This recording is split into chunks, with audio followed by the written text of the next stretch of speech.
This is not breaking news. This is not a scandal. This is not about one person. This is what happens when a system built on restraint meets a force that no longer recognizes restraint at all. What you are watching is not chaos. It is sequence failure. Institutions moving at their designed speed, colliding with a moment that no longer allows time. Nothing here snapped suddenly.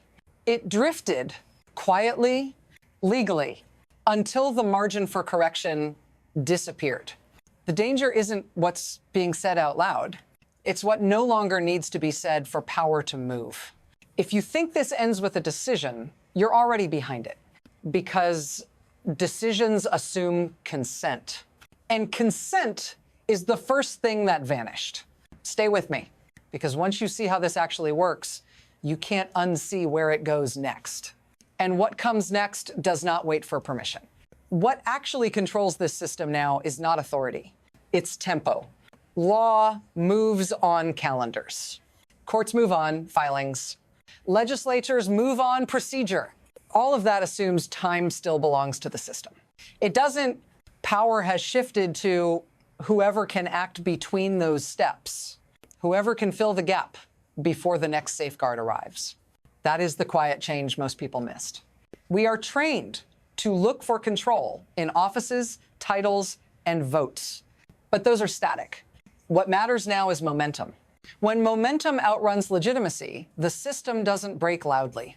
It starts deferring, delaying, hoping the next mechanism will catch up. That hope is not neutral. It is a transfer of power, because while institutions wait to be certain, something else is already moving, not through law, through pressure, crowds, signals, threats implied, not ordered. And once power learns it can move without permission, it never waits again. That's the frame. And once you see it, the rest becomes unavoidable.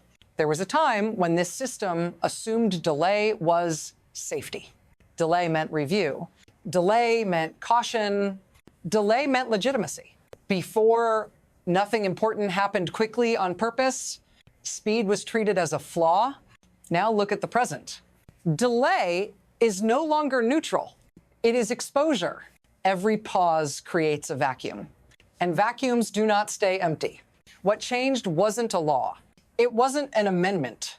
It wasn't even a decision. It was normalization. The normalization of ignoring outcomes while procedures continued. The normalization of treating defiance as rhetoric instead of condition. The normalization of assuming tomorrow would still exist in the same shape. Slow erosion is the most dangerous kind, because nothing feels broken until everything is misaligned.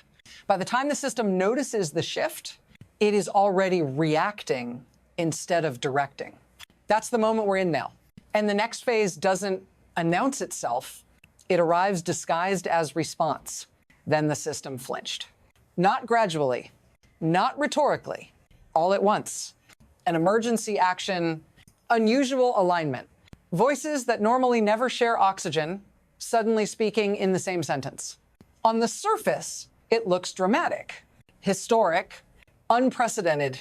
But this is not the story. This is the body reacting to pain.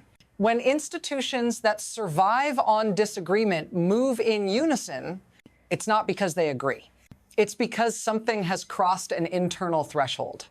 This was not about persuasion. It was about containment, containment of time, containment of escalation, containment of what happens when legitimacy is challenged faster than it can be reaffirmed. Notice what didn't happen. No debate about future policy, no negotiation, no long runway, just urgency. That tells you everything. Because systems do not act like this unless they believe delay itself has become dangerous. And if this was the reaction, you should ask what forced it, because whatever triggered this moment did not start here. Here is how the system actually works now. When authority weakens, responsibility doesn't disappear. It slides downward. Risk is absorbed by the lowest visibility layer. The public, local officials, enforcement bodies forced to interpret ambiguity in real time. Meanwhile, Those at the top gain something valuable. Optionality. They don't have to act. They only have to not concede, because every unanswered challenge forces institutions to move first. To justify, to prove, to explain. That asymmetry matters. One side incurs cost by acting. The other incurs cost only by losing. So the incentive is simple. Escalate pressure.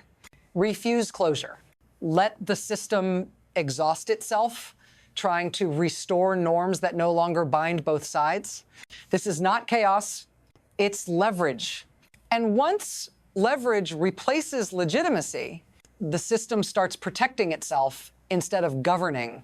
That's when damage becomes diffuse. Invisible, everywhere. And that's why what follows doesn't look like a decision. It looks like drift with consequences. Then it accelerates, signals multiply, orders blur, authority fragments, security increases without clarity, movement without announcement, barriers without explanation, no speeches, no reassurance, just posture. When a system reaches this phase, words stop mattering. Interpretation takes over. Every actor starts planning for the version of reality they fear most, not the official one.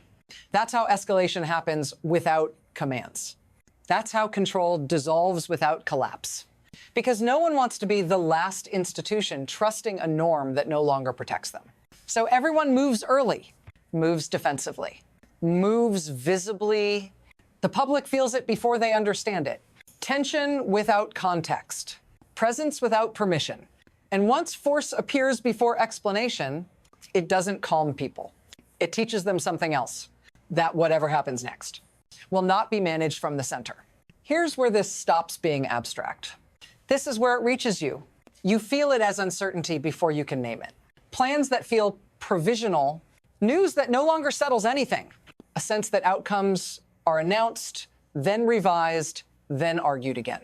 You are not confused because you're uninformed. You're confused because the system is no longer synchronized. Rules still exist, but they don't arrive at the same time for everyone. That gap forces ordinary people to make institutional decisions alone. What to believe, what to trust, when to comply, when to prepare. That is a heavy burden to place on a population. And once people feel they're responsible for navigating legitimacy themselves, they stop waiting for it. That's the real cost, not fear, not anger, but self-authorization. If you're still watching, stay with me. Because the moment this spreads beyond borders, the system loses its ability to contain it internally. This doesn't stay contained. Systems like this are watched, not isolated. Every signal is read externally as data, not commentary, not drama. When internal authority fragments, allies don't wait for resolution. They hedge. Markets price uncertainty faster than governments admit it. Security partners adjust posture without announcement. Adversaries test boundaries quietly, then incrementally. Not because they want collapse, because they prepare for opportunity. The loss here isn't control, it's predictability. And predictability is what allows power to be trusted at scale. Once predictability weakens, every commitment becomes conditional. Every assurance provisional. That's when influence erodes without confrontation. Nothing explodes, nothing declares, but the system becomes something others route around. And once that happens, restoring authority requires more than resolution. It requires proof, and proof takes time. The system no longer controls. From here, there are only 3 directions this system can move. The first is adjustment. Institutions close the timing gap. Authority reasserts itself quickly enough to regain synchronization. Not by force, by alignment. This path is quiet, technical, and fragile. It works only if legitimacy arrives before momentum hardens. The second is erosion. Nothing snaps. Nothing resolves. Procedures continue, but belief thins. Compliance becomes selective. Authority still exists, but it must negotiate every step. This is the longest path. And the most exhausting, the third, is rupture. A moment where ambiguity is no longer tolerated, where parallel interpretations collide, where someone moves decisively and the system is forced to catch up afterward, not because it chose to, because it must. None of these paths announce themselves in advance. They are chosen by timing, not intent.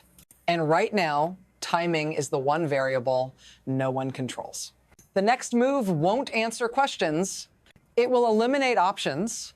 If you're waiting for closure, you're misunderstanding the moment. Systems like this don't end cleanly. They transition. What matters isn't which mechanism activates. It's whether legitimacy arrives before force becomes the default language. Because once force teaches the system how to move faster than consent, it doesn't forget. This was never about a single office or a single decision. It was about whether restraint still functions when challenged openly. That question is not answered tonight or tomorrow. It's answered in what becomes normal next. So pay attention to what starts happening without explanation. What moves before it's justified. What is framed as temporary but remains. And don't look away because the story feels unresolved. Unresolved is the signal. If you want to understand what comes after this phase, not the headlines, but the mechanics, stay with this channel. Because the next shift won't ask if you're ready. It will just arrive.